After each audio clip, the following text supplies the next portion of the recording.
ছোটবেলায় দেখেছি আমাদের এলাকাতে কিছু ঝগড়াটে পরিবার ছিল। ঝগড়া ছিল তাদের জন্য একটা বিনোদনের উৎস। তারা ঝগড়া করতো দল বেঁধে বেঁধে। একবার কারোর সাথে ঝগড়া লাগলে 3 দিন 4 দিন ক্ষেত্র বিশেষে সপ্তাহ খানেক ঝগড়া থামতো না, অর্থাৎ ঝগড়া চালাইয়ে যেত।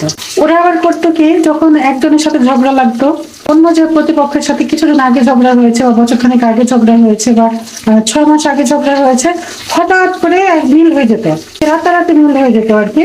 যে পরের দিন সকালে যার সাথে ঝগড়া করছে বর্তমানে তার সাথে দল বেঁধে লেগে যেত।